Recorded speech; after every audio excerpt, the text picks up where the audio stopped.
Welcome to Wisdom Dialogues with Hope Johnson, coming to you from Kahena Beach Estates on the beautiful Big Island of Hawaii. Yay, everyone! Woohoo! Okay, so something came up today that was really fun for me, and it was about boundaries. That's going to be the first topic. It's about boundaries. So I made a comment after a friend, I believe she might have been complimenting me or telling me, wow, you're really doing a lot and stuff like that. Because I've been joining with my friends every day from 8 a.m. to 10 a.m. for block therapy. And it's been so much fun. And then also doing 3 talks a week and studying for 2 of them, right, recently. And she mentioned something like that. And I go, I still have my boundaries though, and that just came out. And when she heard that, she was like surprised. She's like, wait a minute, if all is one, then why would you need any boundaries?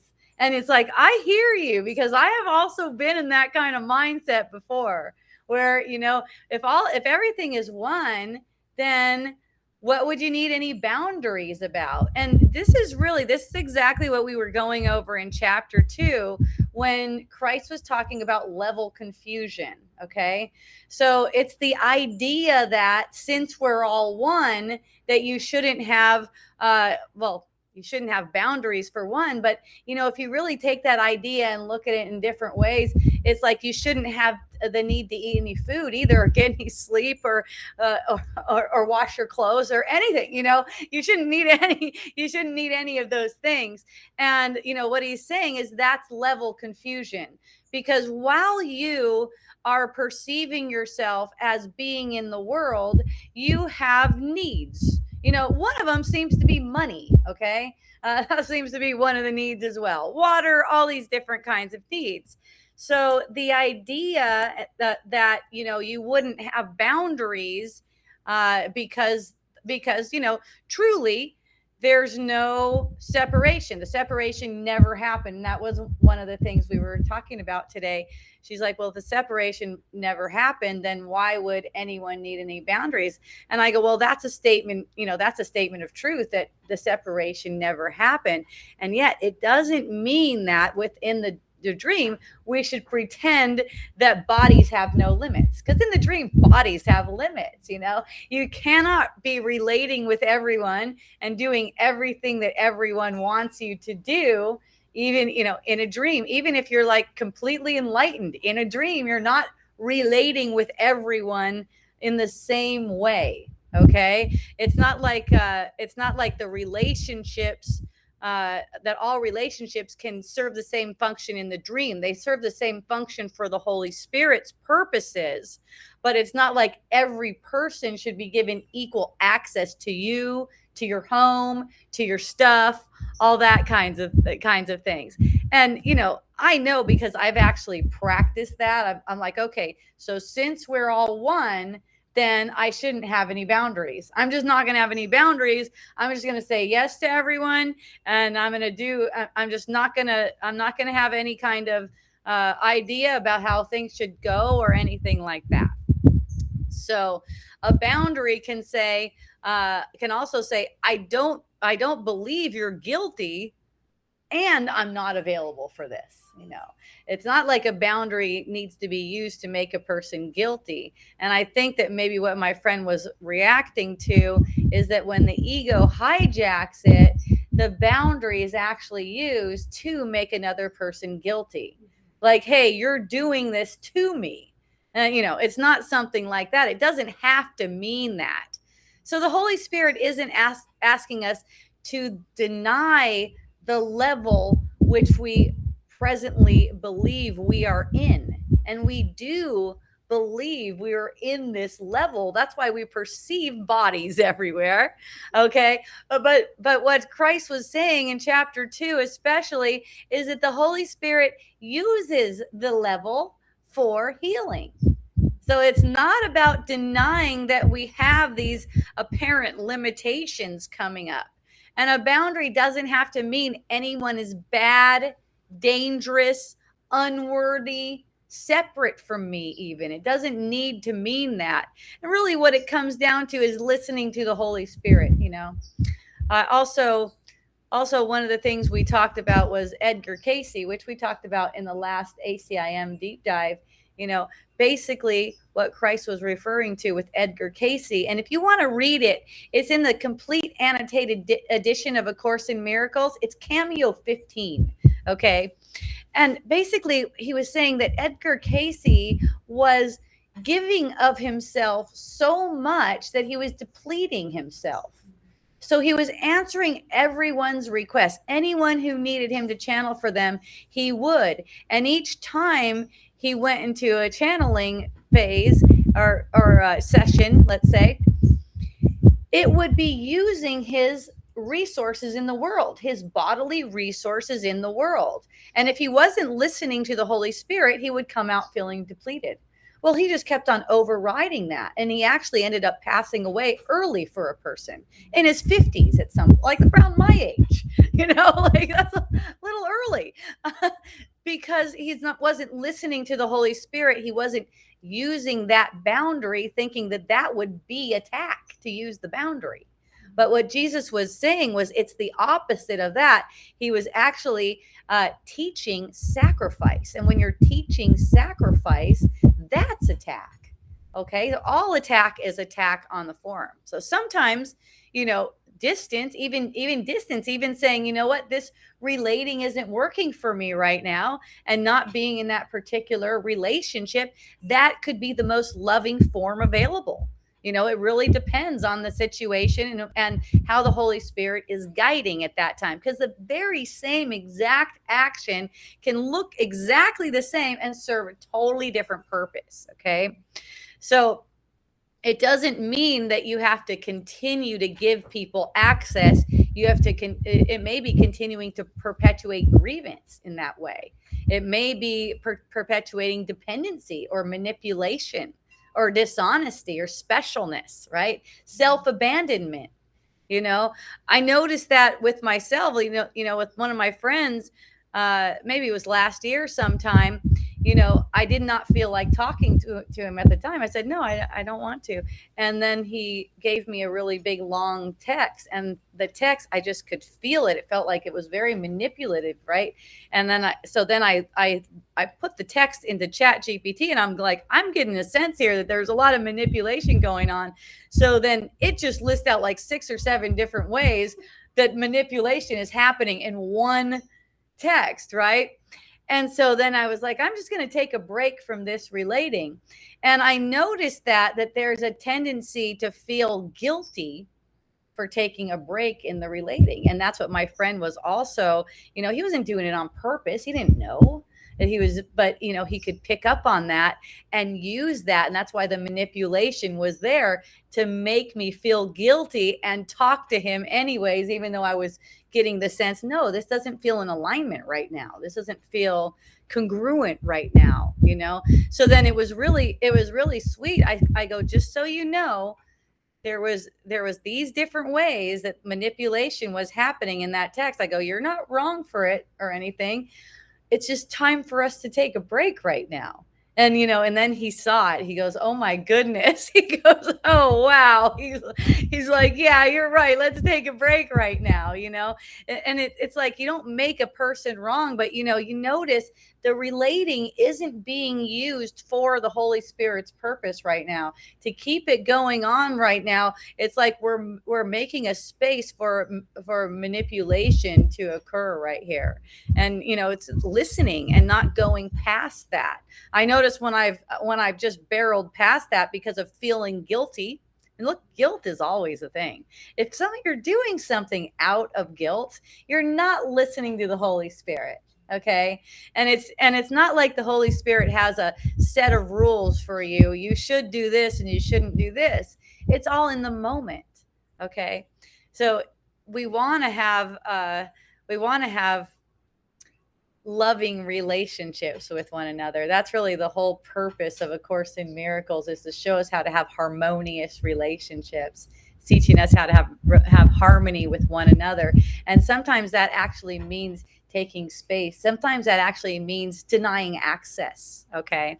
So it doesn't mean someone's excluded from love. That's not what it means. Boundaries do not mean that. Sure, that could get hijacked by the ego, and people could be putting up boundaries and really they're using it to exclude someone. And that could go back and forth because it's a mental thing.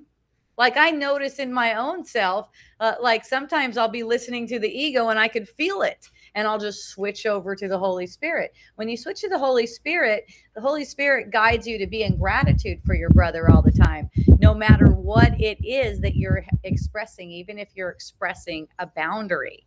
Okay. So it doesn't mean not excluding anyone from love does not mean that you have to invite everyone into every expression of your life either. Okay. So you can recognize someone as your brother, and that's really the point, to recognize someone as your brother while declining to live with them, while declining to travel with them or confide in them or have sex with them for that matter. Right? It's kind of like, it reminds me of, speaking of no boundaries, the cult I grew up in, if someone wanted to have sex with you, you were just supposed to. That would be a really good expression of no boundaries. Hey, I want to, okay. Right? It doesn't mean you have to employ them, for instance. It doesn't have to mean you have to lend someone money or even remain in any conversation, right? It's like, if you listen to the Holy Spirit, you can see when things are being used for attack and stop participating in those things. One way of saying what that is, it's boundaries. Okay. So love is universal, but access is specific. That's specifically guided, right? Confusing those two make love seem like it's compulsory, obligatory availability, right? Like you're obligated to be available. That's how Edgar Cayce took it. It was as if love meant he was obligated to be available even when he felt depleted physically. Okay. So the separation never happened, but we still accept correction within the dream. So A Course in Miracles isn't teaching us to use a metaphysical truth to override practical moment-to-moment guidance. Because that's using the ego to take a concept and go, okay, right, this applies everywhere. Christine said across the board. Yeah, we could just as easily say the body isn't real, so it doesn't matter whether I beat it. Right? Death isn't real, so I could just walk into traffic. I should just start jumping off roofs now. So, or there's no world. So commitment. What about commitments too? You say you're going to be somewhere on time. There's no time. Right? You're going to be somewhere. I find myself showing up every morning, every single morning, apparently. Yes. I'm even surprising myself. It's been 2 months. Every morning I've been showing up at 8 a.m. No, not even late. Yeah. I'm there every morning at 8 o'clock in the morning down the street. Right? Even if I wake up at 7:40, I'm there at 8. Right? Right. So it's like saying there's no world. So my commitments, communication, consent, for instance, doesn't matter, right? It's just one way the ego hijacks these concepts. And, another thing I shared with my friend today was, one way that the ego does this to us is makes us irked. Because, when she heard me say that, she got irked. It was like, oh, like that. I go, look it's so easy for the ego to point out how other people are doing it wrong. Right? But the whole thing, what it comes down to is your peace.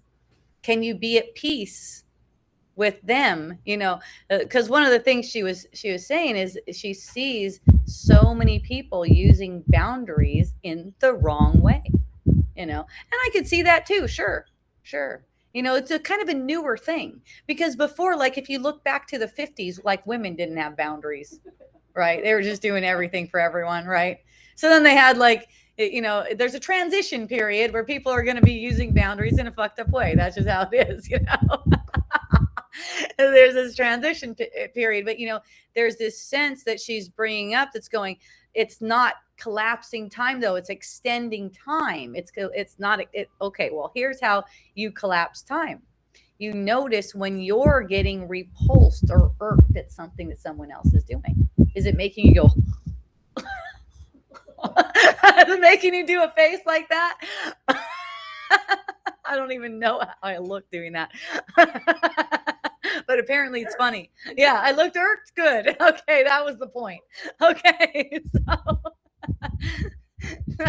so yeah, so when you're irked like that, you're taken out of your peace. Someone else didn't take you out of your peace, of course.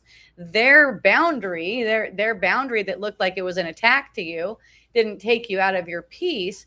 But this is where the loving comes in, like loving your brother comes in, and having gratitude comes in. If you really want to collapse time, you want to use that as a forgiveness opportunity rather than an opportunity to correct your brother, right? Or to condemn your brother in your mind. Instead of condemning your brother in your mind, look at all of the behavior as being neutral. It's just neutral. See, that's how I look at it for myself. If I'm not looking at something, like I could see you guys hear me talk about it all the time. I'll go on Facebook and I'll be like, oh my goodness, oh my goodness, oh my goodness. But it's the getting irked part. Like if I feel like I want to condemn someone, or I feel like I want to teach someone, or I feel like I want to do something to someone like that, or I feel like they're ruining something, right? Like they're the ones that are responsible for time not being collapsed. No, Christ said, how many people does it take to see through the illusion? One. It's you. It's just you. So they're not extending the time for you, and they're not collapsing the time for you. It's actually a reflection. So that's not awakening to be believing that you shouldn't have, let's say, boundaries, money. People renounce money too, communication, stuff like that. That's not awakening. That's actually denial and level confusion. That's actually, it's a wrong form of denial, what Christ would say, and what's actually written in the Course in Miracles too. So the Holy Spirit is always meeting us where we believe we are. And we all believe that we are in separation. That's why we're getting this perception. The Holy Spirit is meeting us right where we believe we are, and he's teaching us how to use these circumstances differently. Okay, so it's like a door may be open under his guard. Our door to our house, for instance, may be open under his guidance, and it may actually be closed under his guidance as well. Because what we're learning is how to see things differently, not to act like this in this separate illusion. It's limitless. It's not limitless. It's limited. That's how it is. That's how the illusion is formed.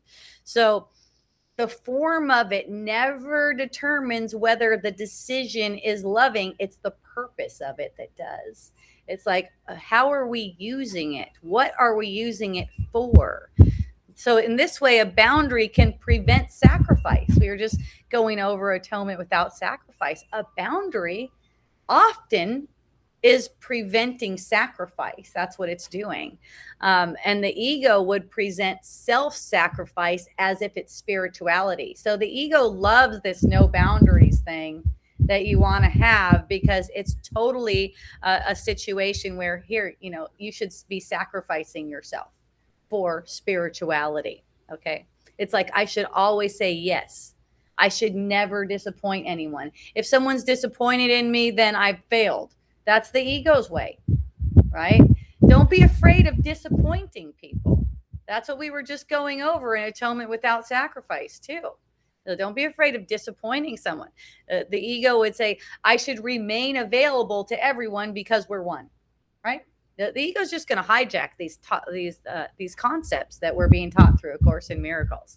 It's like, I should be tolerating things that feel dishonest or unloving so I don't appear separate. It's like, no, I'm not going for that, right? I was sharing with you guys before, I used to have no boundaries on Facebook. Next thing I know, the comment section is completely hijacked by all the people that want to argue with what I'm talking. And I mean, I'm sharing a high spiritual concept there. And I got a bunch of arguments. All I've got left is arguments because they're loud and they're taking up the whole comment section. Right? So I learned boundaries like that. That was where I learned boundaries. That was in 2019. And, in other ways too, there were things going on in my home. And then I told Tony recently, I was like, man, I'm a different chick now. I would not fucking put up with that stuff. He's like, good. I'm glad you wouldn't. I was going through a thing where I was believing that I should be boundaryless because we're all one. And I was practicing that. Again, there's nothing wrong with any of these different roads that we go down. When I went down that road, I got to see for myself what that was doing and how that panned out for me. Right. So then boundaries came back again. And more listening. That's really what we're learning big time here, is more listening to the Holy Spirit rather than leading to our own understanding about what these concepts mean and trying to apply them across the board to everything. So forgiveness doesn't also require continuing to participate in anything. You could fire a person. I fired my daughter, which is, I thought, a great decision. It was like this idea, and it's like, she would be on board too with the idea that you shouldn't be firing your daughter, right? So then it's like, it just keeps on, it keeps on being this participation where it's like codependency, where you're supporting a cocaine habit by continuing to pay your daughter and have her not show up for work and continue to pay her anyways, right? Did that for a while, saw how that went. And of course, when the firing came up, it's like, how could you do this to me? And I go, you're good. You're awesome. You're going to see you're totally taken care of. You're good. So forgiveness really means that I'm withdrawing the meaning the ego is assigning to things. It doesn't mean that I should act a certain way. It's not like that. It doesn't mean that I should not have any boundaries, for instance. It doesn't mean I have to repeat that same situation again or hold on to any situation that's been going on. So we can forgive someone and not collaborate with them, right? And really, forgive someone. I don't even look at it like that anymore. Forgive someone, because they don't need forgiveness. What you're forgiving is a thought that's a misguided thought, really. As a person themselves, they don't really need forgiveness. They're already holy. It's just you're forgiving a thought that's misguided about the situation or about the person. It's like as if they're taking something from you, let's say. That's what would be forgiven. The idea that they can take something from you.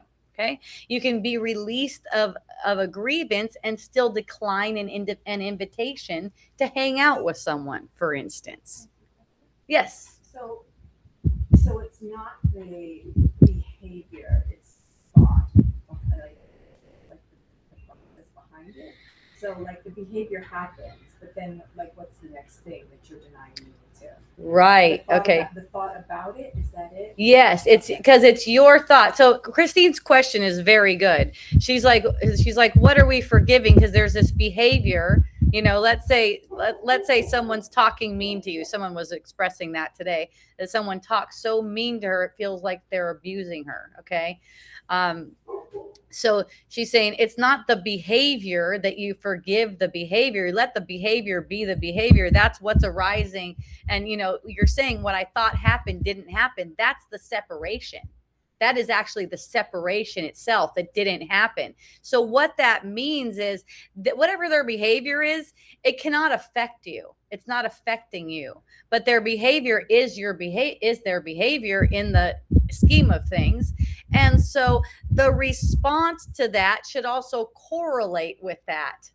right? So let's say, like my friend is saying that someone's disrespecting her and abusing her in her own house, right? The way they're talking to her is abusing her in her own house. So what you're forgiving is it's as if they can actually abuse you, right? So you're forgiving that idea that they can actually abuse you. The separation didn't happen, so it can't actually be like that.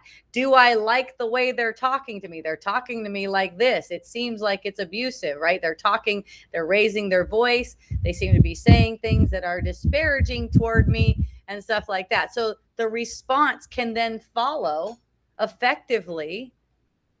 I'd like you to move out of my house. Doesn't mean you're a bad person or anything like that. Let's make arrangements for you to move out of my house. And, it's like you might have to come to a good place first because you're probably triggered when you're thinking all those things. But that's where the forgiveness comes in.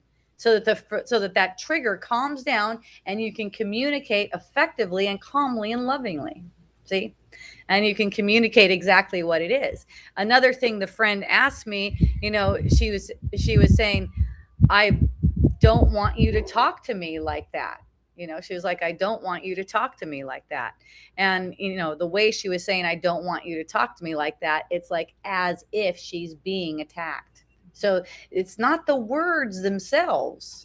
It's actually the feeling when you haven't had forgiveness, when you're not looking at all experiences as being a blessing, because it's giving you an opportunity to see what you're holding against yourself. And that's where, communication comes in really nicely. Like for me, when I experience someone talking to me in a way, I won't even say, I don't want you to talk to me like that. I'll say, thank you, because it doesn't hit me like that. It really doesn't hit me like that. It's more like, thank you for letting me know. That doesn't necessarily mean they're going to come back and still keep on hanging out with me, talking to me like that. It's just kind of like, thank you for letting me know. I don't want to try to manage how they're talking.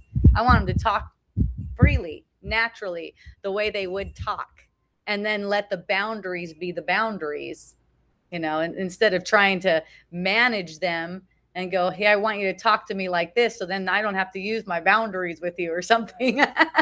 No, I want you to be natural. And it's not hurting anyone. I don't look at it as hurtful to use the boundaries either. I look at it as a loving thing because again, it eliminates that use of a relationship like for manipulation, self-abandonment, all that kind of thing. It's got to come across in the right tone. So you've got to take care of that.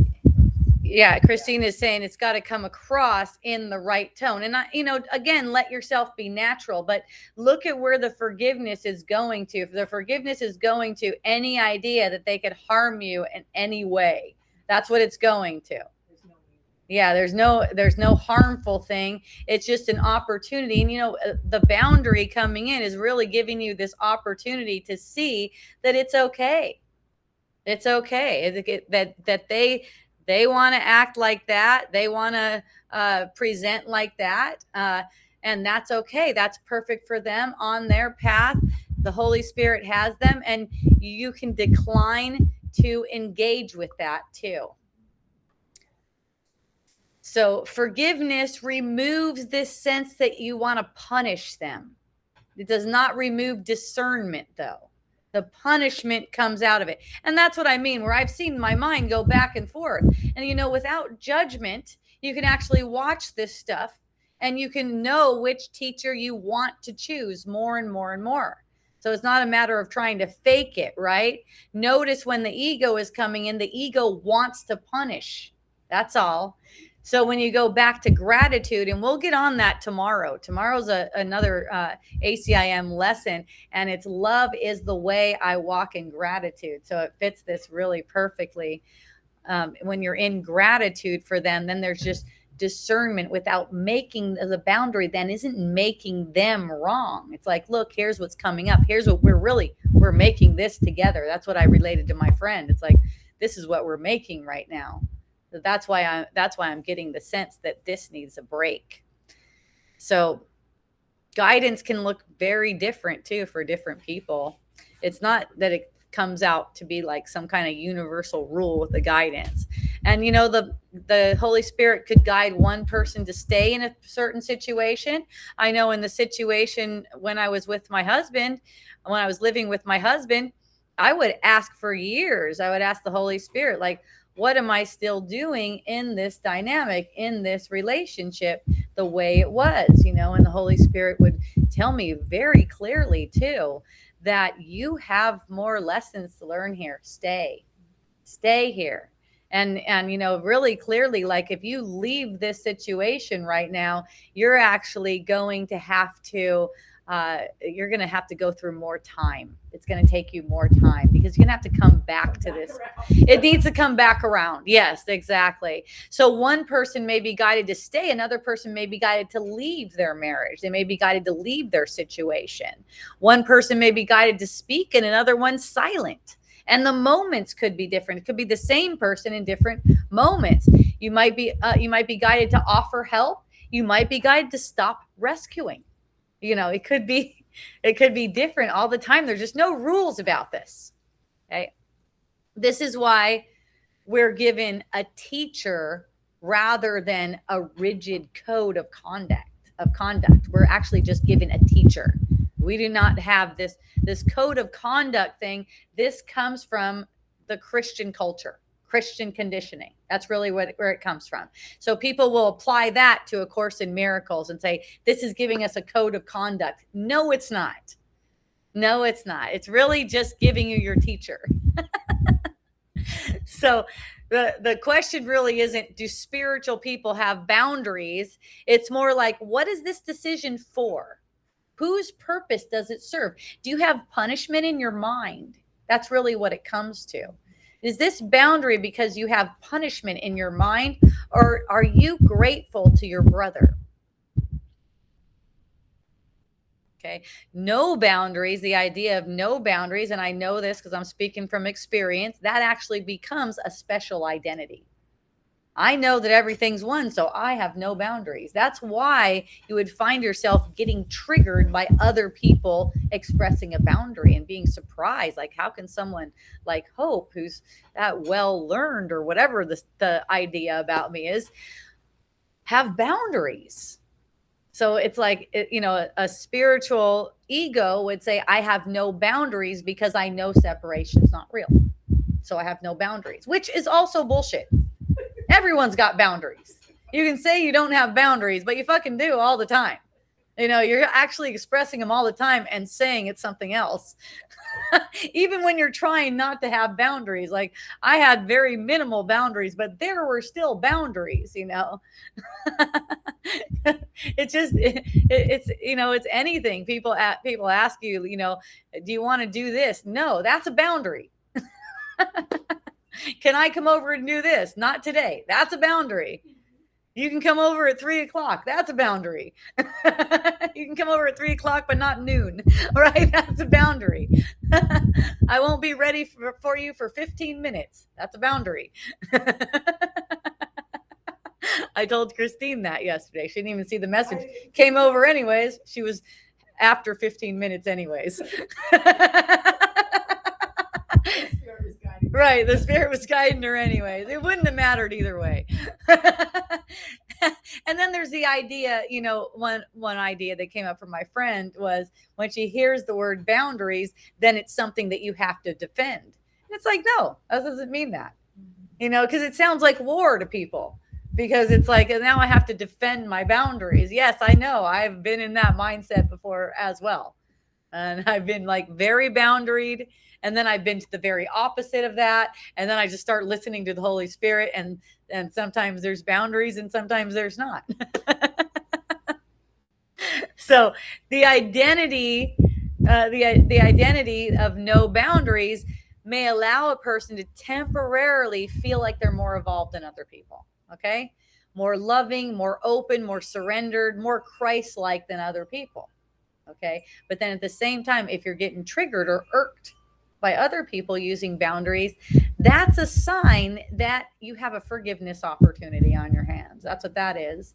It's always a sign. If you think that other people are extending time instead of collapsing time, That's basically concern, like what we were talking about last week. Okay. So if by being boundaryless requires you to dismiss your own discomfort, that's one of them. Are you dismissing your own discomfort because you are not wanting to have boundaries? Are you enabling dysfunction? That's another one.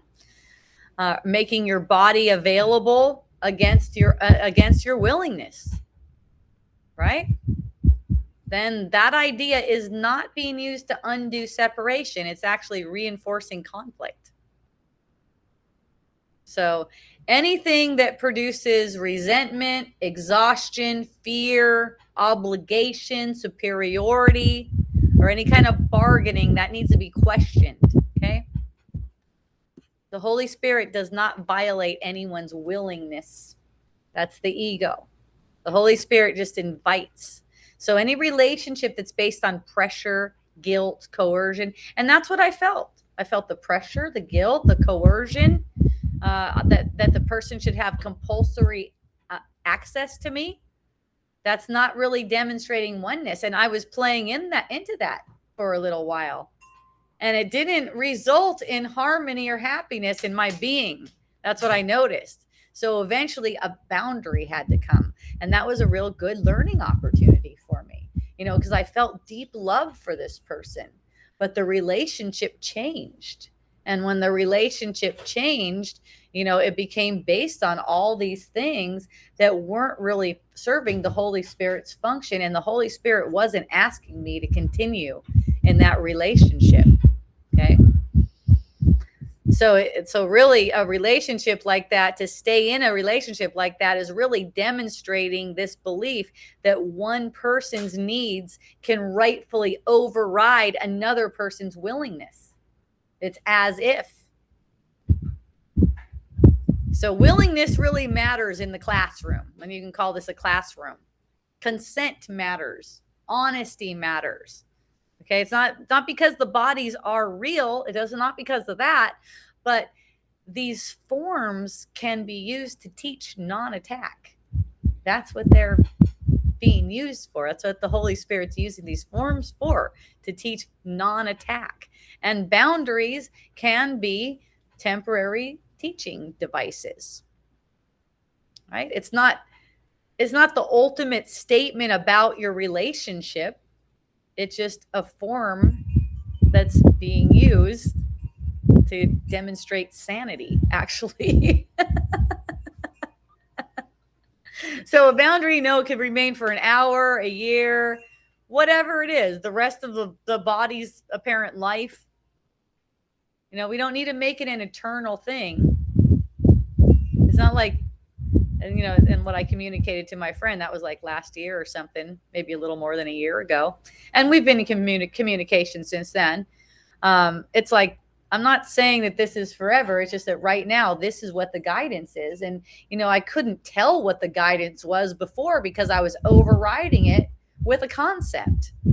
It was as if this person needs me. This person needs me, so I have to override my willingness.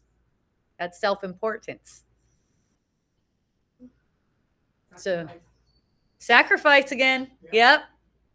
You got it. So it's like following present guidance without turning that boundary into a grievance, without turning it into a weapon. Okay. So a boundary, you might say, can be guided by the Holy Spirit and not be a wall against love. You don't need to be in communication with a person, physical communication. You're always in communication. You're always in communication through love, okay? But you don't need to use this boundary as like a wall against love. It's not saying they did something wrong and now that's why. It's like I saw the relationship manifesting these things. In that case, I saw the relationship manifesting this pressure and manipulation and stuff like that, and refusing to let that continue to serve fear. Energetically too, it feels like a push. Energetically, yes. It feels like a push. Yes, exactly. Exactly. So that's how you can tell you're using it for punishment when it feels like you're pushing a person away like that. It doesn't need to feel like that. And that's where you get the forgiveness, because your interpretation of the situation is wrong when you're believing that they're doing something wrong or bad or something like that. It's not like that. It's just that the whole relationship is being used for something that's based in attack. So then the relationship can have a boundary.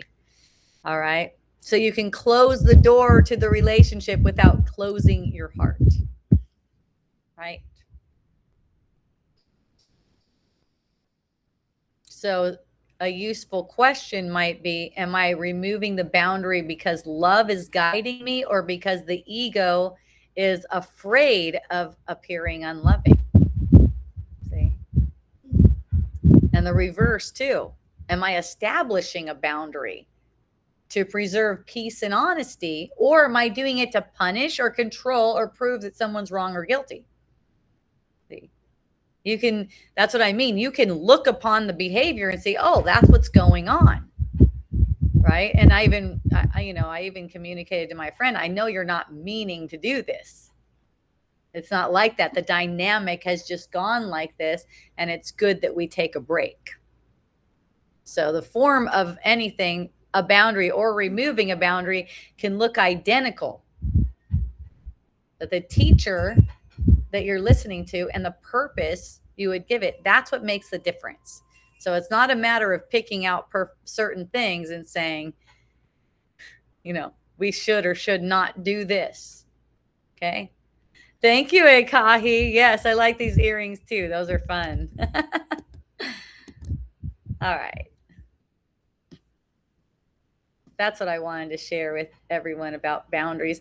Oh, it looks like the Facebook one didn't start. Okay, that's fun. Well, I will. Let's see.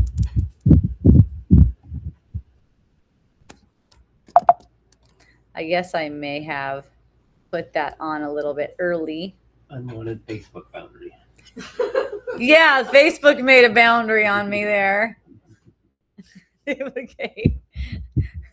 Let me see. I'll try starting it again. Maybe I just set it up too early, but it's just on connecting. And who knows? It could have actually started. It could have actually started, because sometimes it looks like that and it's not really the case, but sometimes it is. That's why you can't rely on the technology. If you really want to join Wisdom Dialogues, come over.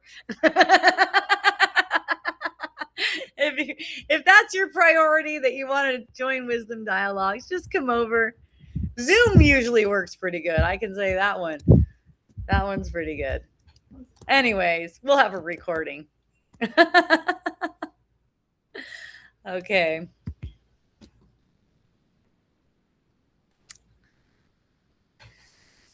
So I had a friend write to me today. If anyone has any questions about boundaries, let me know. I think we covered it really well.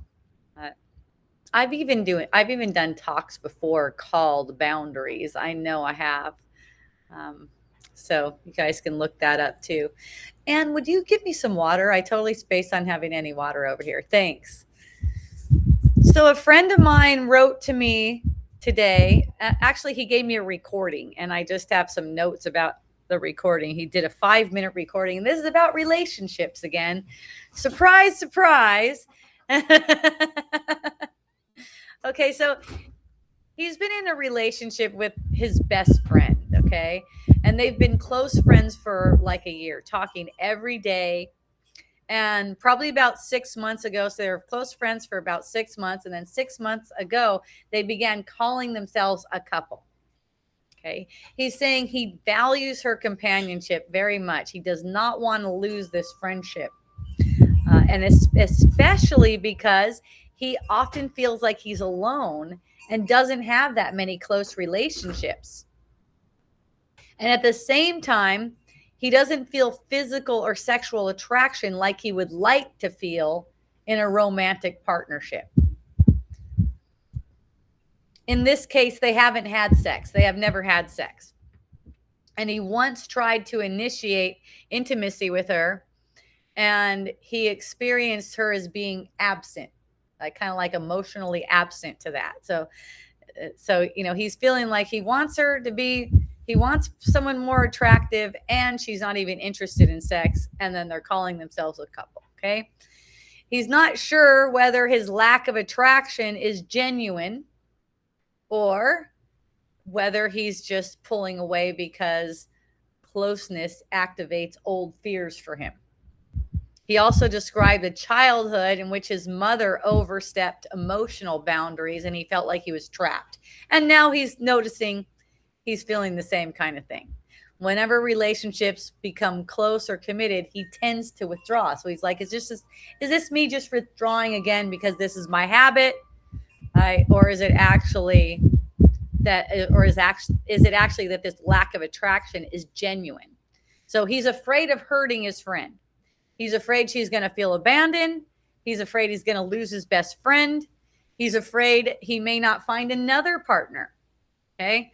Part of him wishes she would meet someone else and suggest that they return to being friends so he doesn't have to be the one to make this decision. Okay. This is fun. It's really fun. I know, it's good.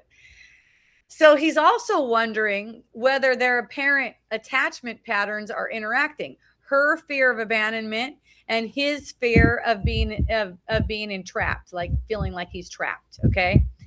And he understands that from A Course in Miracles perspective, trauma doesn't alter the truth of who everyone is. But he also wants to know how to work with these beliefs and perceptions that still seem to be shaping their relationship.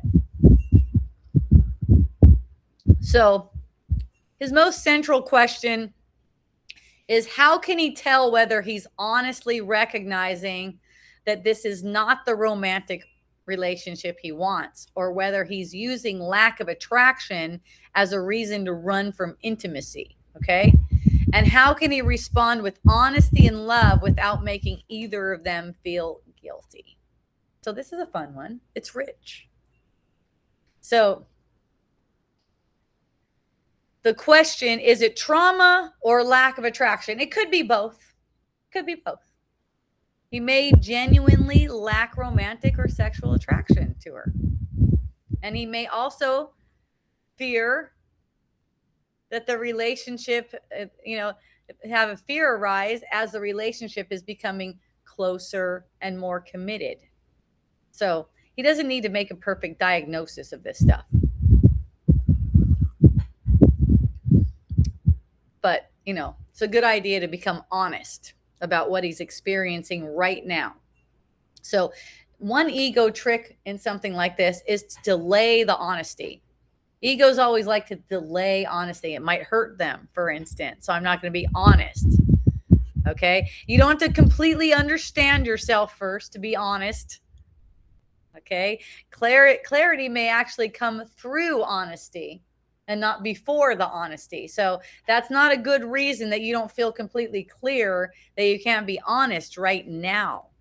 And look at, what is the relationship giving to you? Your friend talks to you every day. She wants to spend time with you. She's providing for you closeness, companionship, consistency. She's consistently around, and also relief from loneliness. Okay. And he's saying he doesn't have many other friends that he can do this with. He's alone. He's actually alone more than he wants to be alone. So this is an important question for him, right? So the question to look at, are you choosing this relationship, or are you afraid of losing the companionship attached to it? See, if the relationship is totally being run by fear, then you've given it over to the ego, right? There's nothing wrong with wanting to be with someone. But the companionship of someone isn't meant to be secured by appearing to offer romantic commitment that you don't really want. Right? That's not how you do it. You don't go, I'm afraid of losing So I'm going to pretend like I'm romantically attracted to you when I'm clearly not. Not only that, they're not even having sex. Apparently, she's not attracted to him either. I would ask about that. Hey, are you even attracted to me? I would ask about that one. Okay, another part is he's hoping she'll make the decision for him, right? He says he would be thrilled if she found another man. That was the word, I think, in the recording that he sent me. She'd be thrilled if she found another man, and suggested they just return to being friends. So that's a fantasy. That's a fantasy, and that's revealing something.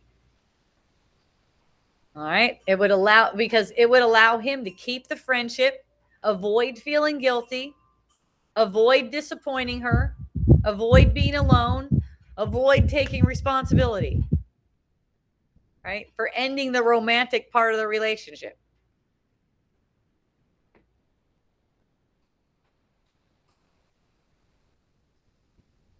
So he's hoping the situation will just resolve itself without requiring him to speak up, to speak the truth of what he's feeling. So this is the thing, when you're using a relationship like this, you're just not even communicating what's going on with you. That's using it for the ego's purpose, not the Holy Spirit's function. So waiting for her to release you is not the same as choosing honestly. Hoping that she'll do something different is not the same as honestly choosing.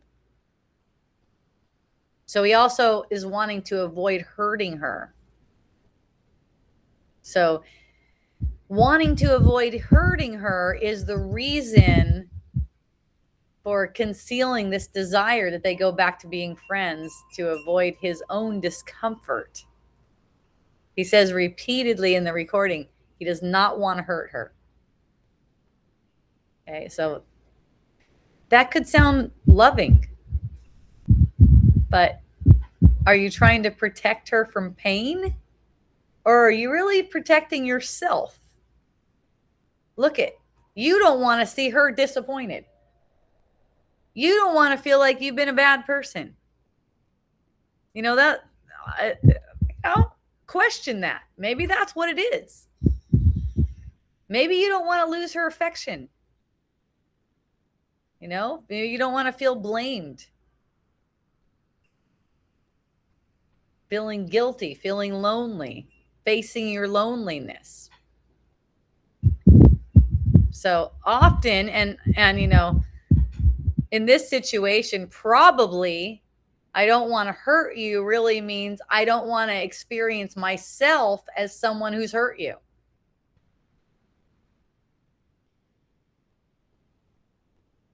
But it's like you're not hurting anyone by being honest.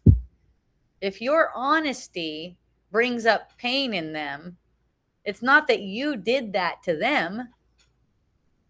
Don't be afraid of that. It's more hurtful. It's more of an attack. It is, honest is never an attack, really. Being honest is not an attack.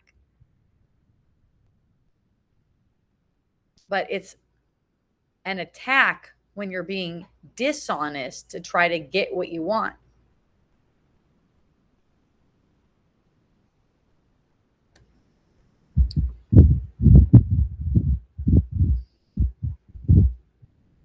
So when you're concerned about another person's response, that's kind of like saying love is requiring you to control their response. And that's not the case.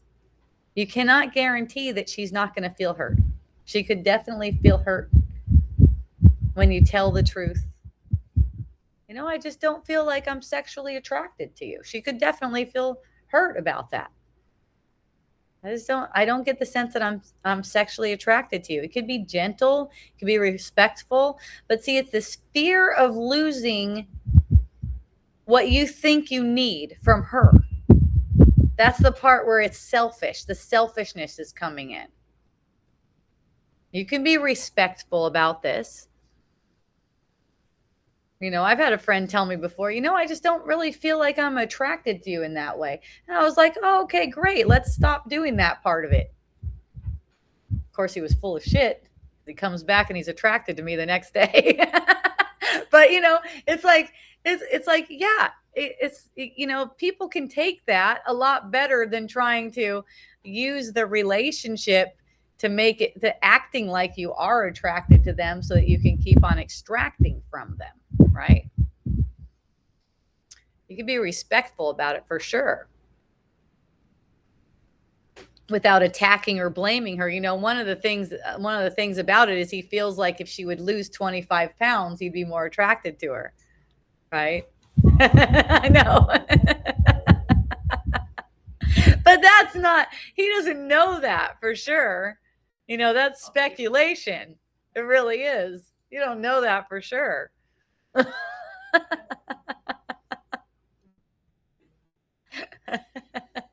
and you don't, that doesn't necessarily need to be said either.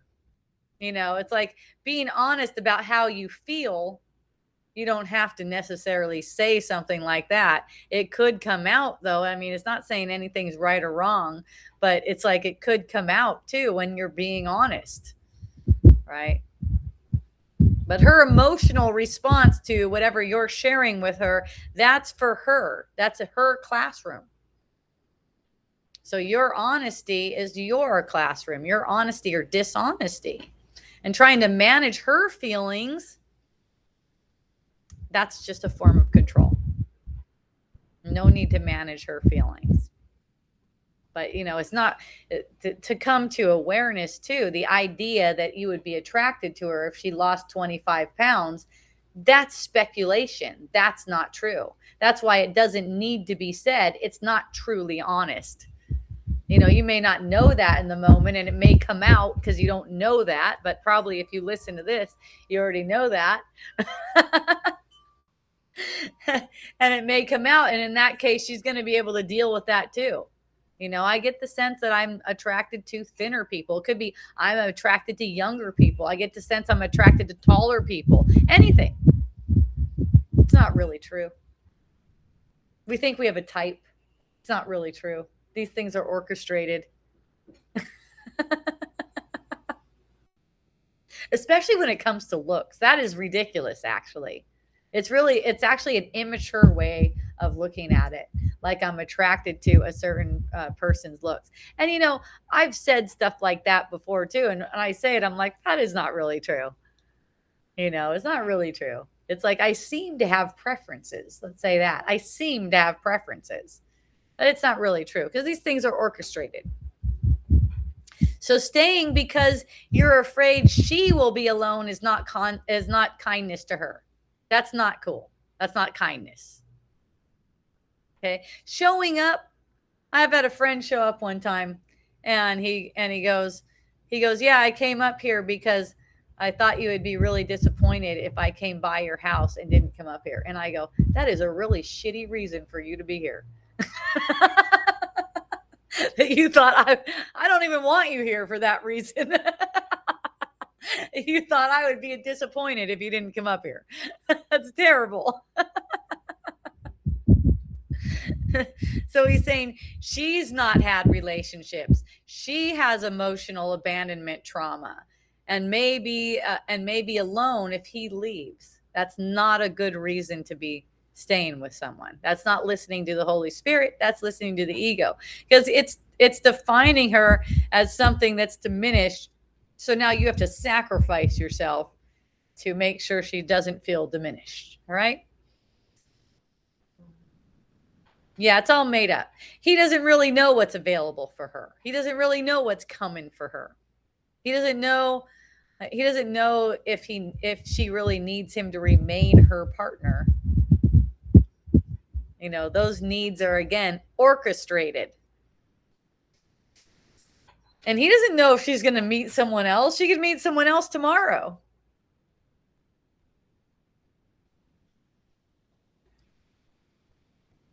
And the idea that being single would be harmful for her too. That's another thing. That's not a good reason to keep interacting with someone like that because you think that it's going to be harmful to them. It's like there's this belief that she can't handle the truth, that it would make her weak, and that's like making her weak in his perception. That's unforgiveness, to make her weak like that, like she can't handle the truth. Could she be he because it's all projection? It's all projection, yes.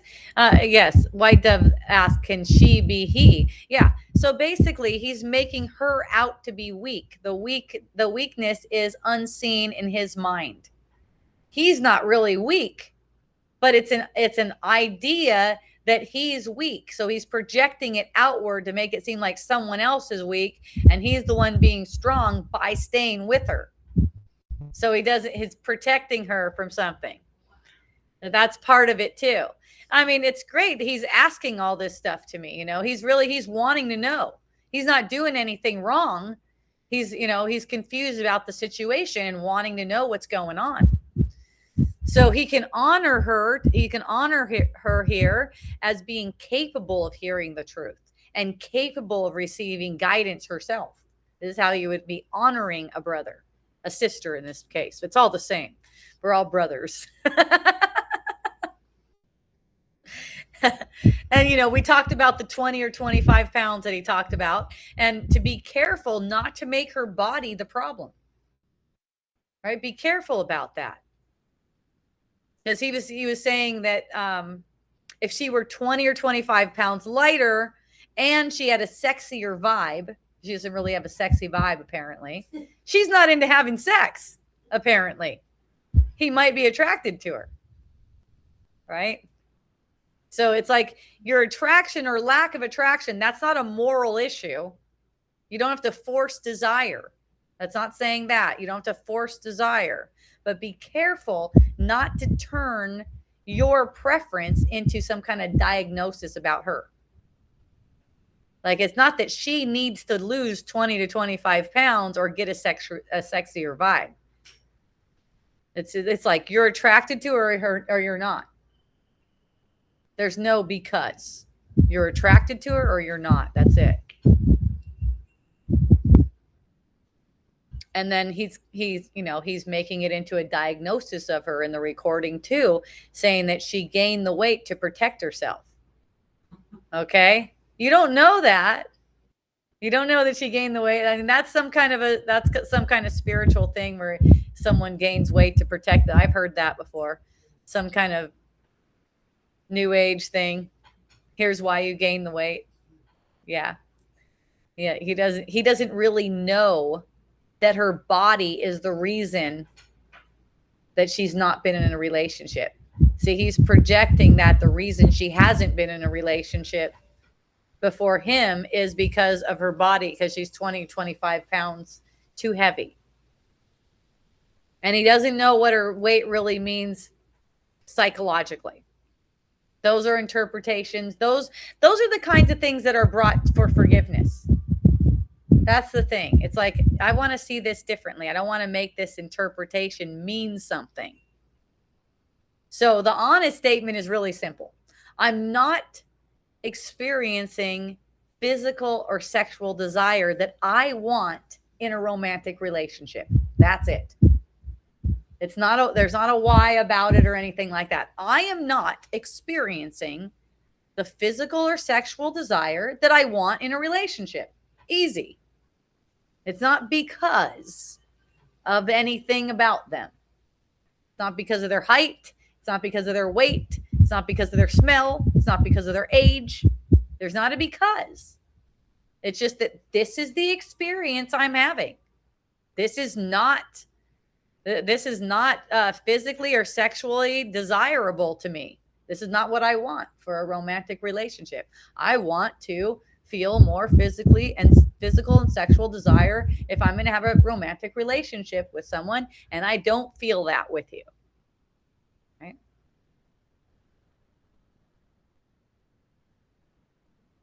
So that's really telling the truth without making her wrong.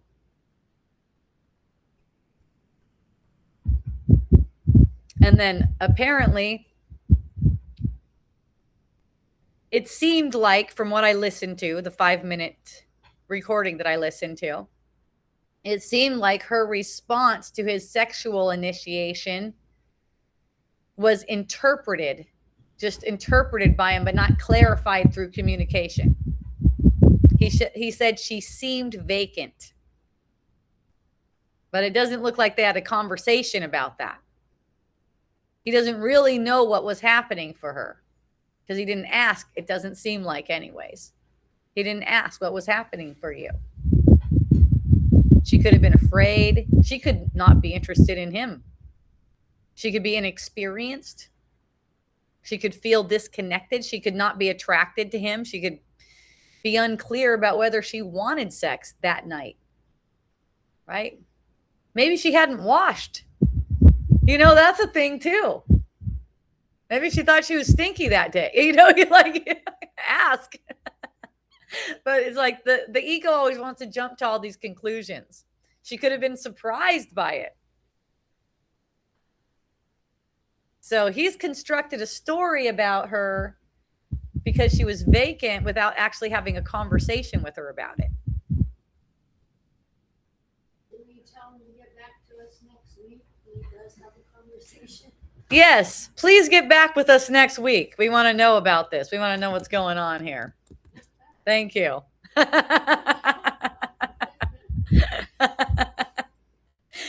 And you know, this mirrors a kind of mirrors a situation that I had. You know, the person was telling me repeatedly, I'm too old. I'm just not attracted to someone as old as you. Right? I'm like, okay, well, we don't need to be engaging. If that's the case, we don't need to be engaging. I'm fine. You know, we don't need to be engaging like that. And then the next thing you know, he changed his mind.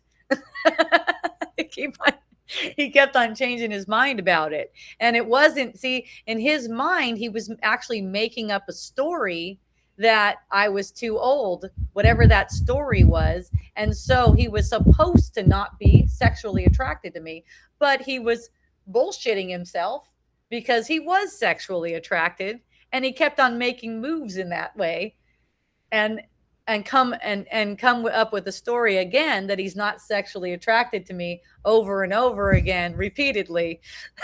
I was just kind of like, yeah. I was just kind of like, oh, okay. Oh, he wants to have sex again. Okay, well, I'm in. And then the story would come back again, and I was like, okay, I'm not believing the story though, because you're not actually behaving as if you're not attracted to me. Your behavior is showing that you're attracted to me, and your mouth is saying that you're not.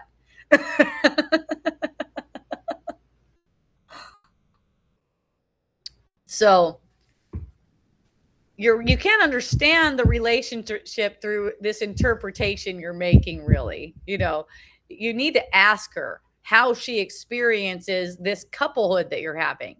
I mean, is there going to be some physical intimacy involved? Right? Maybe that's not for you. You're feeling like that's not for you. You're not interested in having a couple kind of relationship with her. You really value your friendship with her, but you're not really interested in a couple relationship when there's not sexual attraction. And apparently there is sexual attraction for you. Otherwise you wouldn't have been making moves on her. See? You're saying that there's not, but then you made a move on her. So I don't know why you would be doing that if you're not attracted to her. What did you say? The chase. The chase. The chase. So you guys may be calling yourself a couple too without even establishing what that means to be a couple. Right? You may just be you were friends, and maybe it appeared that you were a couple because you were friends. Right? And you use the word apparently a couple. That's significant too. So it sounds like you may have shifted into couplehood without a conversation about romantic desire, sexual desire, exclusivity, commitment, expectations, like your long-term intentions. maybe both of you are participating in a different version of the relationship. Maybe she's just like, okay, we're friends, we're really good friends, and now we're exclusive friends. I don't know. Maybe she just doesn't want to have any more friends except you. But just talk honestly with each other. Okay, and then there's the trauma point. He was talking about trauma, that they both have trauma. So trauma isn't the real truth, but it can organize your perception. So what that means is, from ACIM perspective, the past is not occurring now and cannot change what you are. But if you believe that closeness means loss of freedom, this is common for guys too, I notice. This closeness with someone means loss of freedom, being captive emotionally, right? That belief would be affecting how you're interpreting present intimacy. So just saying trauma is not real doesn't mean that you would deny the pattern that this trauma is coming up. Okay? It just means recognizing that the past is not really the cause. The past is not the cause of your present experience, okay? But the past interpretation, the interpretation you're making of the past, is causing your present experience. So the past isn't causing your present experience, but your interpretation of the past is. So you may be carrying beliefs like, whenever someone gets close, I lose myself. Commitment means I'm trapped. Yeah, I can see why commitment would mean you're trapped if you're not communicating. If someone needs me, I become responsible for them. If I disappoint someone, I've harmed them. Right? And being distant is how I can be free. That's a common one too. I've experienced that. If I stay distant, then I'm free. So all those beliefs, those all could be offered to the Holy Spirit, because they're not true. So to heal your fear of intimacy doesn't mean you force yourself to remain in any relationships. So one of the thoughts that he's talking about is, if I leave, I'm running away from intimacy. That's not it. Staying isn't automatically healing that. You could remain for other reasons. You could remain because you're afraid of loneliness. You said that yourself. You could remain because you're afraid of guilt. You're afraid of losing a friendship. You don't have very many friendships, you said. You're afraid no one else will show up. You said that too. That is not a reason to stay in a relationship. These are not reasons to stay in a relationship. Fear is not a reason. Your fear of hurting her. So staying in a relationship out of fear is not more spiritual than leaving out of fear.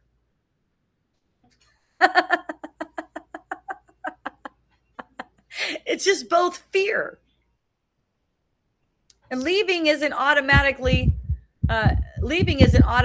honest. You could also use her weight as a rationalization, for you to escape loneliness and escape closeness. It's like I don't want to be close to you because of your weight. And then you could also use her weight as a reason why she wouldn't leave you. See how you could use it on one hand to escape loneliness. You're like, this is a good partner for me because they're heavy, so they're not going to find anyone else. That's bullshit. I just look around Puna.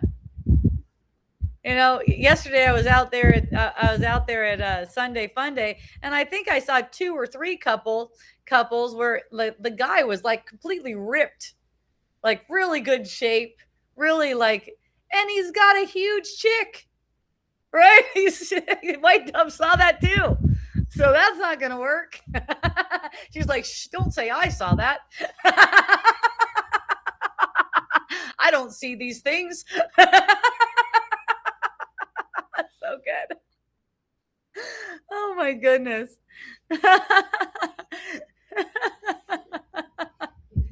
That is definitely a bullshit interpretation. Plenty of guys like heavy chicks. I see that all the time. I know there's this one guy on Facebook, and he's like a really good looking guy, and he's like, and he's constantly talking about how, yeah, women who are in good shape, nope, don't want them. I want a woman with a belly, right? People have all kinds of different tastes. You can't say that's the reason. So the question is really, is this decision arising from honesty and peace or avoidance and fear? Really, that's the question. Are you doing it out of fear is really the thing. If it's so much trouble of thinking it, then you're doing it out of fear. Yes. If you're ruminating a lot, it's all this trouble. You could just be with her in the moment. Yeah. Yeah. Yeah, just be with her, and just be with her at the moment. If you don't feel like you're attracted to her, and the thing about being a couple with her isn't for you, then just communicate that honestly. And just communicating that actually, it brings about the clarity for you. Like I said earlier, that'll bring about the clarity for you. This is how I feel. I just want to communicate honestly with you. This is how I feel. Even if something comes out about the weight or anything like that, just being honest with each other, and recognizing I'm not trying to hurt you. You might even say, I'm not trying to hurt you. I actually feel afraid of hurting you. You could say what your fears are too. I feel afraid of hurting you, but I'm feeling this right now. Talk about it. So, healing your fear of intimacy also doesn't mean that you have to have unlimited closeness. That's not what that means. You're saying you want to become comfortable with people who want to see you all the time. So that's a thing. People get uncomfortable when people want to see them all the time. But healing doesn't really mean that you have to become someone who wants constant contact. Maybe you don't want to constantly be around someone all the time. You don't have to do that. You may prefer spaciousness. I do. I like spaciousness. You may need some periods of solitude. Maybe you don't want daily communication forever. That's not a sign that you've healed yourself, that you have daily communication or daily closeness all the time. And that's not, having those preferences isn't necessarily describing trauma. So healing means you communicate, you can recognize your limits without withdrawing, without blaming, without disappearing, without making the other person guilty, without making them vulnerable. Right? What I mean by making them vulnerable is like this fear of hurting someone.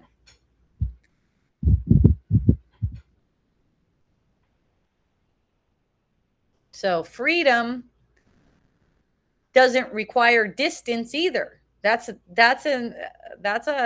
misinterpretation. Freedom doesn't require distance, but that doesn't mean that you have to offer unlimited access either.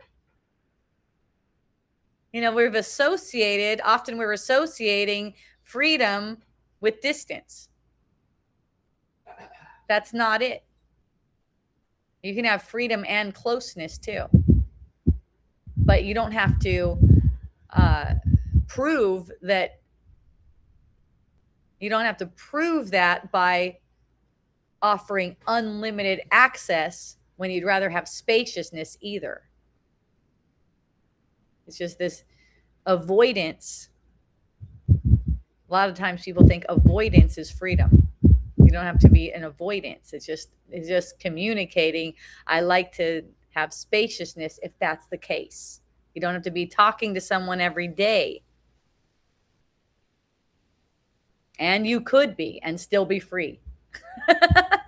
You could be living with someone and communicating with them every single day, sleeping together, doing everything together, working together, and still have freedom. The spaciousness is not what demonstrates freedom. And the being together all the time isn't what demonstrates lack of freedom. That's in your mind, really. So boundaries come back into this again. Boundaries and withdrawing aren't the same thing. The boundary says, this is what I'm genuinely available for. Right? Withdraw says, I'm going to disappear rather than risk an honest encounter. Or I'm just going to be dishonest with her because I'm afraid. So a boundary is something that's communicated. Withdrawal leaves the other person to interpret that, to interpret your absence. And dishonesty is really a form of absence. So a boundary can be really loving and clear. For instance, I don't feel sexual attraction in this relationship. And if I'm going to be in a couplehood with someone,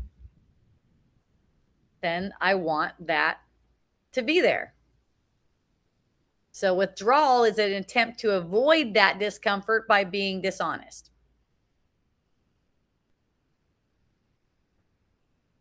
So just practice being present while telling the truth. That's the best. And again, you don't have to be perfect at this. You don't have to have perfect clarity. That's what these relationships are for, to teach clarity.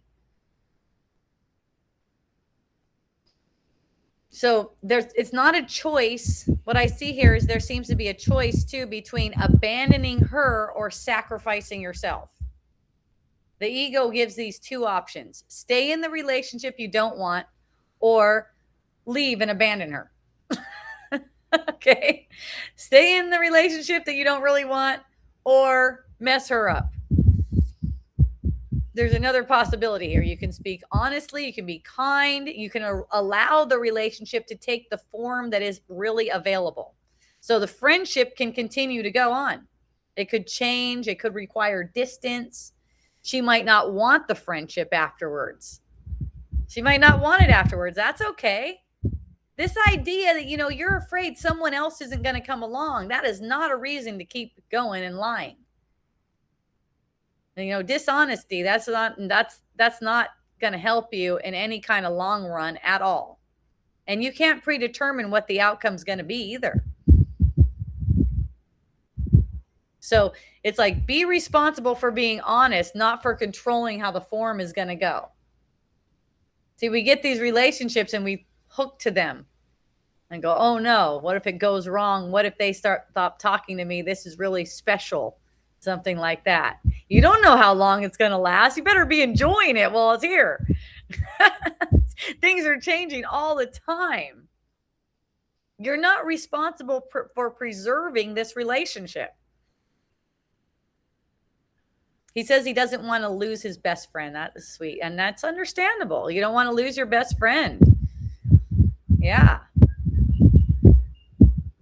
But if it's a friendship that can only survive while you keep on presenting yourself as her romantic partner, then it's already distorted.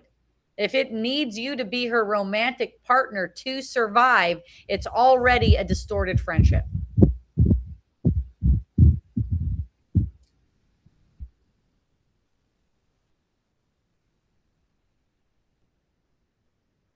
So you might need to risk losing the form. It's better than compromising the content, right? A Course in Miracles talks about this too. If the ego wants form over content, the Holy Spirit wants content over form. So he's looking at the form and going, this is a relationship, and I don't have many relationships, and I want to keep it. So you can't promise, okay, I'll tell the truth, but only if nothing changes. Only if the form still stays intact. Now, the truth might change the relationship, and that's okay. That doesn't make the truth harmful. Yes, it may change the relationship. Tell the truth anyways. That one, a lot of the times people are having relationships where they'll be cheating on the partner, right? And they'll go, I'm going to tell him. I'm going to tell him soon. I can't tell him right now because it'll hurt him, but I'm going to tell him soon. Right? It's kind of like that. That's a way where you're trying to keep the form because you think it values you to keep the form, but it's the content. The content is like honesty. You know, if you're interested in someone else, let them know right away. You don't need to wait. Let them know right away. That's going to be the most loving thing you can possibly do.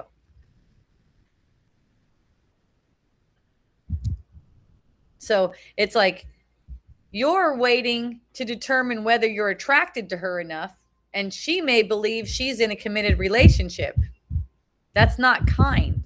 She may be organizing her whole life around this understanding. And she might not be available to recognize another relationship because she thinks she's in one with you. So that makes her not available to recognize when another relationship opportunity arises. And that doesn't mean that you're doing anything wrong. You're not guilty for that or anything. But this prolonging this ambiguity, that can feel unfair to her when one person knows how uncertain the relationship is and the other one doesn't know that. You know, you might look at it like this. She deserves to know the truth so she could make her own decision.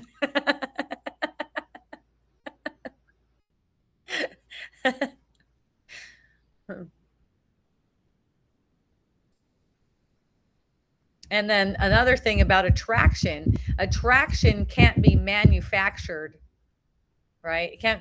Attraction can't be manufactured. You can't obligate yourself to be attracted to her. So if you have sex with her, that doesn't prove that you're healed. Right? If you're forcing intimacy because you're thinking that your reluctance is spiritually incorrect, like you like this person, you want to be with this person, and you're forcing the intimacy, that's also listening to the ego. That's not, it's not like spiritually incorrect to be reluctant to be intimate with someone.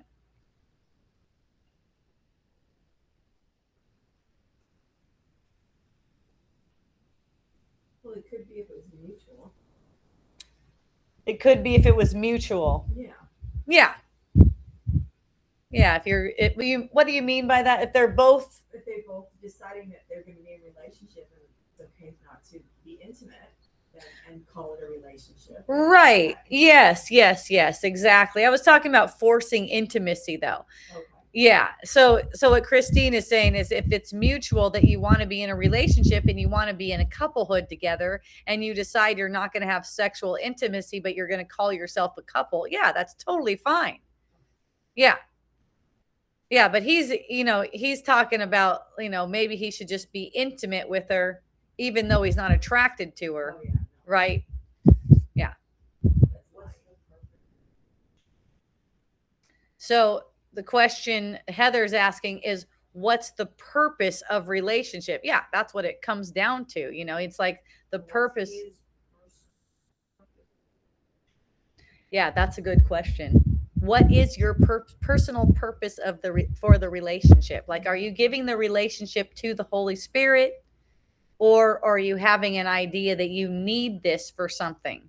See, when you have this personal idea that you need the relationship, like he's given a lot of reasons already. I think we can glean from what the reasons that he's given. He doesn't want to be alone. He doesn't have many people he could talk to. She's a really good friend, all of these different things. And then there's the fear of losing the relationship. And he's fine with it changing forms and going back to being friends, right? But he's afraid that she's going to change and not want to be in the relationship at all because she's going to be hurt because he doesn't have the couplehood. She doesn't have the couplehood part of it. Right. Yeah. You could ask what's her purpose for the relationship too. Exactly.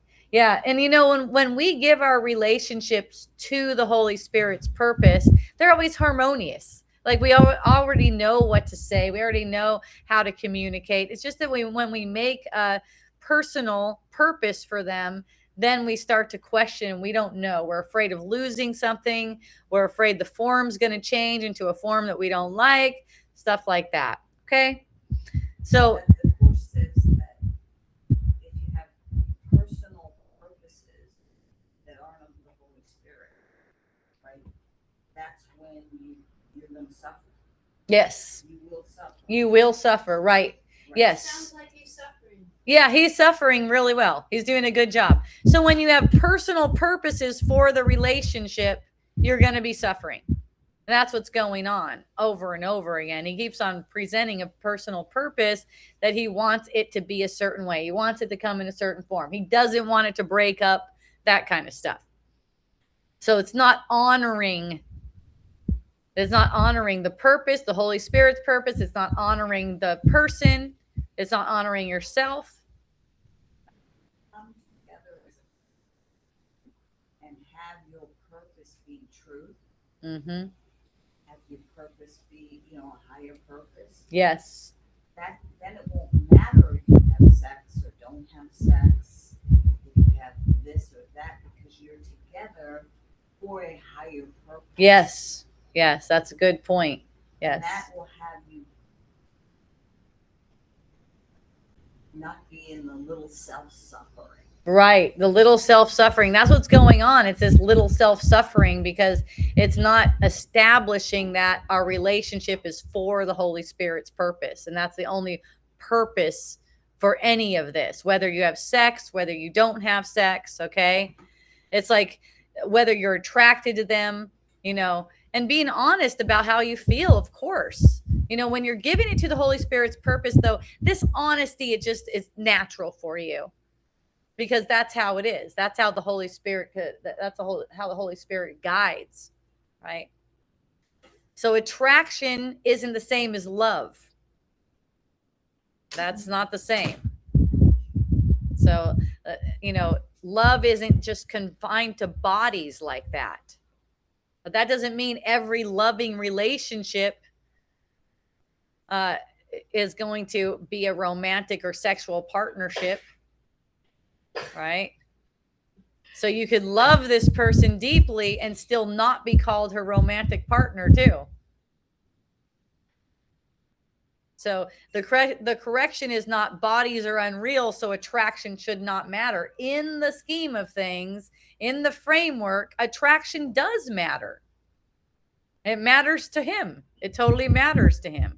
So the correction isn't, I will not use bodily attraction or its absence to make either of us guilty. Form can still be guided, or the correction is that I will not use bodily attraction or the absence of bodily attraction to make us guilty. Right? So the form can still be guided in this way. So we don't all have the same roles, and we don't all have to be in any kind of particular role. When we give it to the Holy Spirit and we say, Holy Spirit, show me. Let me use this rightly. Let me use this for your purposes. What's my purpose again? Also, being needed is different from being chosen. Right? So she may want him. She may rely on daily contact, just like him. He's relying on the daily contact. She's relying on the daily contact. She's valuing his presence. He's valuing her presence. But being needed can make this sense of self-importance without producing genuine desire. So being needed isn't the same as being chosen. That's different. Okay. So it's like when you need companionship, that's not really choosing a partner. That's not the same as choosing a partner. It's, hey, I'm stoked about you being my partner, my romantic partner.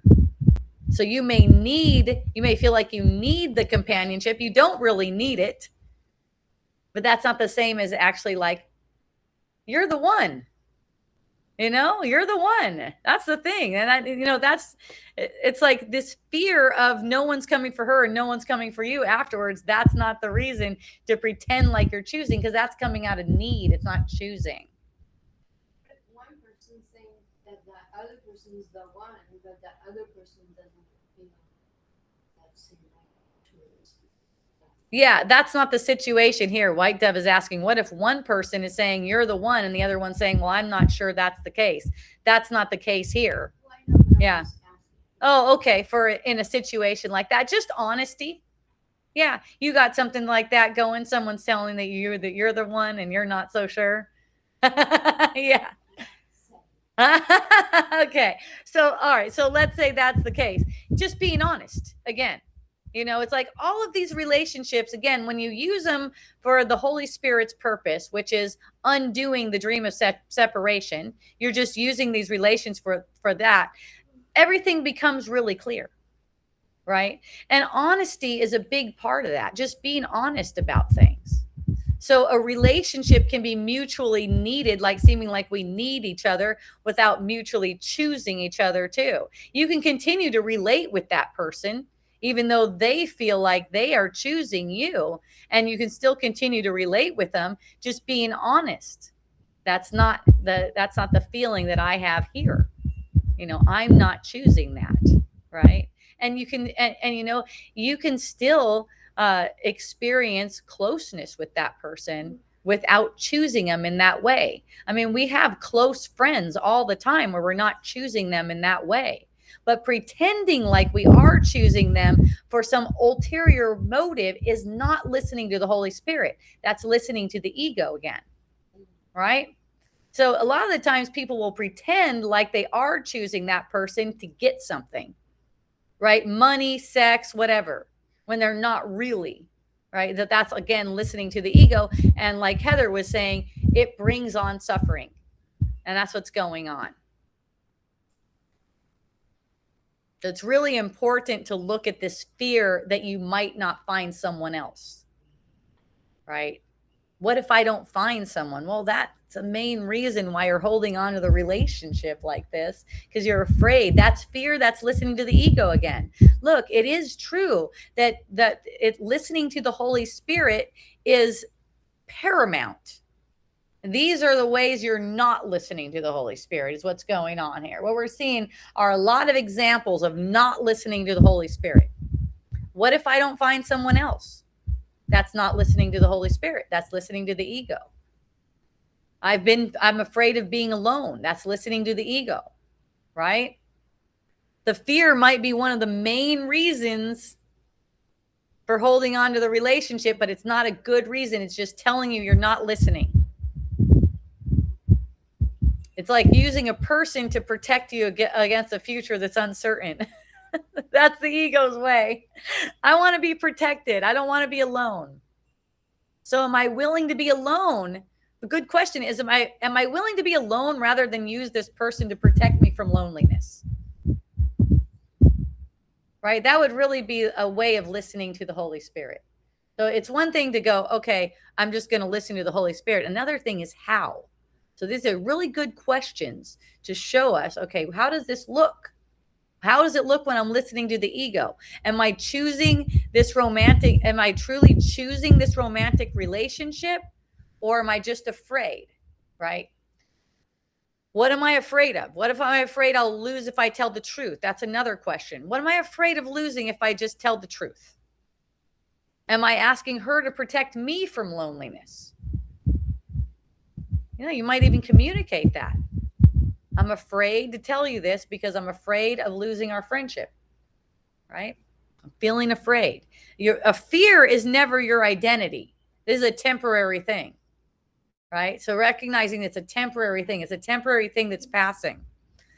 Hoping that she'll make the decision so you don't feel guilty. That's a dead giveaway right now, right there, of listening to the ego. And see, it's so simple, because when that thought arises in your mind, I'm hoping she's going to make the decision. You bring that to the Holy Spirit right there and recognize that thought is hurting your mind. And then you're relieved of it in the moment. Okay. Have I confused her disappointment with evidence that I'm harming her. Like if she's disappointed because of something you say, that does not mean you're harming her. That's another ego trick. That's a guilty thing. Are you making her body responsible for your uncertainty? Like she needs to lose 20 pounds. That's another one. That's ego-driven belief. That's not listening. If you're thinking that her body is the reason for you being uncertain. Are you diagnosing her rather than speaking to her? Are you making it as if you know why she has the 20 pounds or you know why she doesn't want to be intimate with you? Do you believe that closeness removes your freedom? That's another one, listening to the ego. Do you believe commitment means captivity? Are you captive if you can make a commitment to someone? And big one, are you willing to let the relationship change form? What if it fades? What if it goes away? That is huge. I noticed that in my own relationship with my husband for many years. It was like, what'll happen if I don't, if I don't keep this relationship, if I don't keep the form of this relationship, people aren't going to approve. There's going to be people not approving. What'll happen to my financial situation?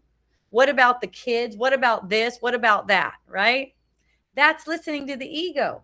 It's not a guilty thing. Listening to the ego is not a guilty thing. It's something we do all the time. We're learning to listen to the spirit, right? We're learning to do this. Am I willing to let my relationship change form? Or am I holding on to something?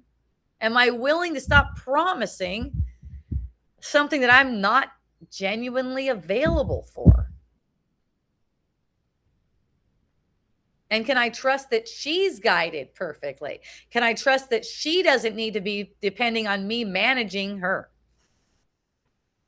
Can I allow us both to be innocent, even if the conversation is uncomfortable, right?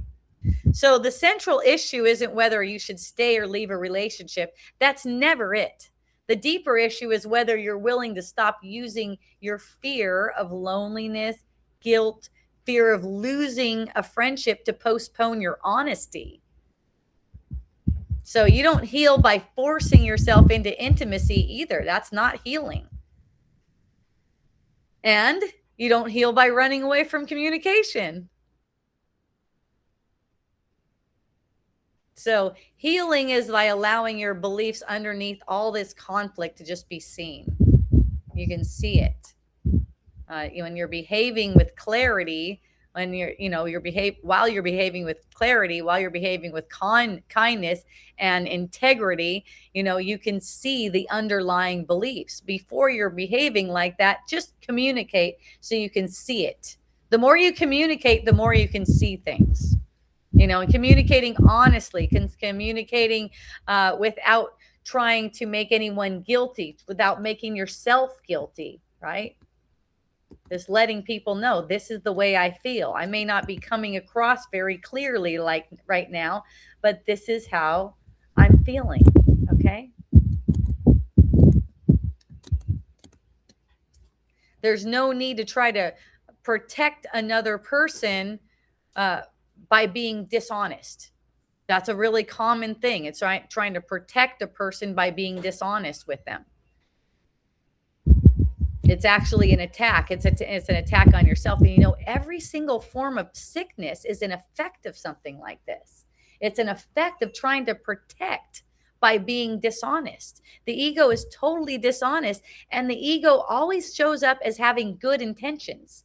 It's like as if I'm being honest out of good intentions. I'm protecting her. I'm protecting you. I'm protecting my family. I'm protecting the kids by being dishonest. Everything is a lesson God had to learn. And it sounds like the Holy Spirit has set him up with a beautiful lesson. Yes.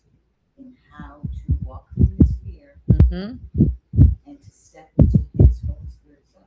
Yes, for all of us. She's saying everything is a lesson God would have you learn, right? Everything is a lesson that God would have you learn. So this whole scenario and what you've given to us too, by making that recording for me, so that we can have a conversation about that, what you've given it to us too, is showing all of us lessons that we can learn about how to be more honest and how to listen to the Holy Spirit, so we can see ourselves clearly, and we can see how the ego uses these relationships when the Holy Spirit would use them for perfect joy. There's so much freedom in these relationships when we'll allow ourselves to see them as they really are. They're like a classroom for undoing the illusion of separation. They're a classroom for undoing the underlying belief that upholds this whole world. And this whole thing, it's based on relationships. The better our relationships are able to be seen by us as like a classroom, the more joyful they are. Instead of using them as something that we can get something out of or protect someone else from harm. With my very potent relationship, I've had several, but one that comes up to me that it kind of mirrors this one, not completely, but it kind of mirrors this relationship. It's like I just kept on giving the relationship to the Holy Spirit. Like whenever I felt confused about how things were going or anything like that, I just say, Holy Spirit, I give this relationship to you. Please show me. And the more I give the relationship to the Holy Spirit, the more joyful it is. I could always tell when I'm not giving it to the Holy Spirit because I'm trying to protect him, or I'm trying to protect myself, or I'm acting like he needs me, so then I should be sacrificing myself. There's a lot of different ways that the ego comes in and kind of makes it so we shouldn't listen to the Holy Spirit, when the Holy Spirit would just use these relationships as a classroom, and they're a perfect classroom for us, especially these romantic relationships. And I see how they're set up perfectly for us. They may not come around that often. That's okay. It's like they may not come around again, or you might not have another romantic relationship. What if I don't have another romantic relationship for the rest of this lifetime? The truth of the matter is, if you don't have another romantic relationship, you actually don't need another romantic relationship. That's really what it is. I have a friend ask me, she's asking me this often. It's pretty funny because, she keeps on coming up with the question again and again. And I know I must need that question. That's why she's asking me the question, right? She's like, she'll say something, you're so amazing and so wonderful and so beautiful and all these things. She's like, why don't you have a romantic relationship? And I'm like, I don't need one. That's why. Will you ever have a romantic relationship? If I need one. If I need one, it's going to be presented to me. It's like I've experienced, feeling like, wow, I really feel like I would like sex. That's like the main thing. Okay. I've had that go on where I was like, well, you know what? All right, maybe I don't need a romantic relationship, but I just want to have some sex. Right. So then I find myself going out and getting some sex, and I'm like, this is not satisfying. Right? I'm like, okay, we'll just wait for that too, and let it all be orchestrated too. Just let these things be orchestrated. And what I mean by that is kind of like, let them take you by surprise. This isn't saying that you shouldn't go on a dating app, but just don't expect that that's gonna lead to something that you actually want. Because nothing in this world that you pursue in this world leads to what you actually want. And you know what? I've heard of people going on dating apps and going, what do you mean I wouldn't get what I want? Look, I got my partner of 30 years from a dating app or something like that. What I'm saying is that you trying to get something in the world is not what you really want. What you really want is undoing the thought of separation. That's really what you want. It's like this sense that you want like pleasure or something like that in the world. It just turns out to be meaningless. It really does. It's not, it's the using it as a classroom so that the Holy Spirit can help you undo the thought of separation. That's really where it really comes in, that, wow, this is truly joy. This is truly a joy. Surrendering all these ideas that you want something in the world, thinking that that's going to give you something. Even pleasure itself is in the moment. It's the willingness to enjoy this moment as it is, to receive the blessings right now, no matter what you happen to be doing in that moment. And then the more you're allowing yourself to be in joy in that way, the more joy you seem to find through all of your experiences, whatever they may be, because you're allowing your mind to see what's actually true all the time and not trying to get something. So you could see that the bulk of this friend's message and the bulk of the questions were all about trying to get something and keep something. Keep this dynamic going. I want to keep this thing that I seem to have, that I seem to possess. Look at it like this. You don't possess any person. You don't possess a relationship. It's being orchestrated right now, just in this moment, so that you can see past the thought of separation. Allowing it to be used as a means like that makes it completely satisfying.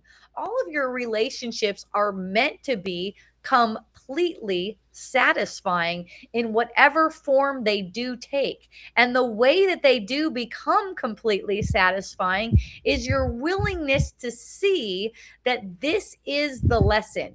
This is the classroom. What would I use this for? Right? And when you're asking like that, you're giving gratitude to everyone, including yourself. You're giving gratitude to this person in whatever way they seem to be showing up. That's really the joy of it. And that's where the relationship satisfies you completely. So let's say you're the one who feels like you want to be committed to this person. You are choosing this person and they are not choosing you. You can be completely satisfied with that dynamic because you're using the relationship for the Holy Spirit's function. So you could feel like you want to choose that person, they don't want to choose you, and you could be completely open to it going forward as to whether they do choose you or they don't. They may never choose you, and you could still be completely satisfied by the relationship. Same way the other way around. If you're getting the sense that they're choosing you, or they're telling you, hey, I'm choosing you as my person, and you're like, and you're honest about it, and you're going, I'm not feeling that. I'm not feeling that about you. I had a situation like that where someone was saying, you know what, I really want to be with you. And I'm like, I'm not really feeling that about you though. And immediately they dropped the whole relationship. And I was like, well, that's the way it needs to be. That's not a problem. They may drop the whole relationship. Don't be afraid of how the form changes. It's like new things are always coming in the field. New stuff is always arising. You may have gone through periods where you experienced loneliness. I'm telling you, you did not experience loneliness because there wasn't another body around. That's a misinterpretation. The idea that you need another body to protect you from loneliness, that's the ego's game. You're only feeling lonely because you're believing that you need another body. That's not the truth. That's never the truth. I recently spent a lot of time alone, more time than I ever spent alone in my life. I spent 6 months pretty much by myself.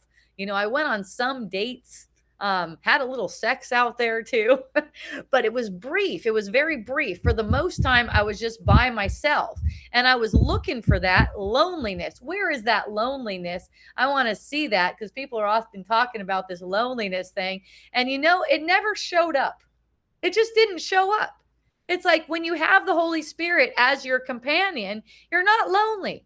And I'm noticing at one point, I heard a thought that said, "Oh shit, you haven't had a hug in like weeks." I'm used to having a lot of hugs. I grew up in a family where they were hugging all the time, and also had a family for all these years where people were hugging me, community people hugging me. And there was a thought, oh my goodness, you haven't had a hug in weeks. Can this even be healthy? Immediately, the Holy Spirit comes in. It's like, shit, I don't even need a hug. They say that, you're not doing well if you don't have a hug. I'm like, that's not true. Because when you have the Holy Spirit, it's like you have more than a hug. You have your companion. You don't need another body around. That's the ego's game that says you need a body, right? If you don't have a body around you, something's wrong. If you don't have a body to touch you, if you don't have a body to have sexual contact with you, something like that, then there's some kind of problem. But really, what the Holy Spirit is showing us through all of these relations is like, for one, enjoy being with them while you're with them. Enjoy being in their presence, because that could change at any point. Also, be 100% honest and don't worry about the form of the relationship changing. Let it change to whatever it needs to be, because whatever it needs to be is perfect. Let yourself look at it like this. Whatever the relationship becomes is 100% beneficial. It's for the Holy Spirit's purpose, and it's a good classroom for you. That is the classroom. Okay, let that be just like it is. All right. That's the gist of it. So thank you very much. Thank you to my friend who gave me that question. If you still want to talk to me about it, I'm available to talk about it. I think we covered it really well today, went through all the different aspects and all the different nuances, all the different ways you could be listening to the ego instead of giving it to the Holy Spirit. And, it's true that when you give it to the Holy Spirit and, saying it and doing it seem to be two different things. Also, there seems to be all these nuances and different patterns in there to look at. So I really appreciate you for giving me this 5 minutes where you revealed all these different habits and patterns that would prevent us from using a relationship for the Holy Spirit's purpose, so we could see these different ways and all of us apply it to the different ways we relate, all kinds of different relationships where we're trying to use a strategy to keep a relationship for fear of loneliness, for fear of hurting another person, for pretending like we're attracted or not attracted due to certain appearances or anything like that. So we can see where we're lying to ourselves and kind of like, in a way, call ourselves on this bullshit. Or you could say, call the ego on the bullshit that's making these relationships even seem complicated at all, because our relationships are not meant to bring suffering. They're meant to be totally happy and joyful and completely satisfying, no matter what form they take, even if that form looks like the form is falling apart or the form is changing forms or you're going to no contact or anything like that. That's how it is for me. Okay.